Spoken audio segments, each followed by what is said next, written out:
Now, what we were referencing a little bit earlier was Portland is bracing for more Antifa protests, which could bring the violence we've seen before, right? Remember all that, the mayor out there trying to discourage scary stuff, yeah. this stuff. But as we saw, Andy Ngo, the conservative journalist that got beaten up, he's been on this channel a lot. Well, here's a quote from a former member, Gabriel Nadales of Antifa, in an op-ed to Fox News, basically summing up what it's become, saying Antifa has become far more violent and bold since I was involved nearly a decade ago. I've followed the growth in numbers, incidences, and extremism, and I strongly believe it is the recklessness of those who have the power and influence of a soapbox. As a society, we need to take Antifa seriously. That means it's time for our leaders and influencers to be honest and diligent about exposing a real danger to public safety and American principles. What we're likely to have later today is this Patriots March, a conservative group coming, but that draws Antifa, so we could have clashes out there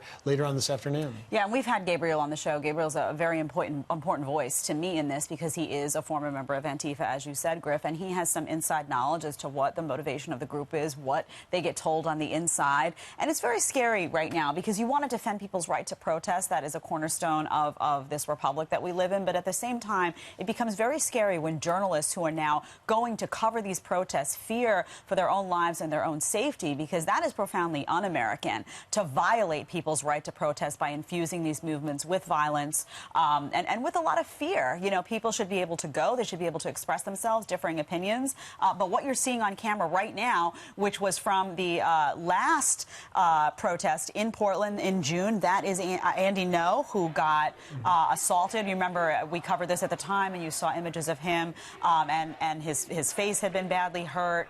He had gone to the hospital. This is despicable behavior on the behalf of any movement. That's exactly right, Jed. And, you know, the mayor was criticized because in what you're watching now, one thing is missing, and that is a police presence, right? Almost as if Portland allowed it to happen. We will see in today's protest, whatever unfolds, whether or not the mayor and the city leaders have said, hey, listen, we don't want another Andy Ngo situation. Right. Specifically on that situation, their First Amendment rights. It's important to remember the culprits have not yet been prosecuted in that situation. And one final note on this, you think that kind of violence would be called out by every single one of the 2020 Democrats? Read a report that said not everybody has called out that violence from Antifa. Yeah.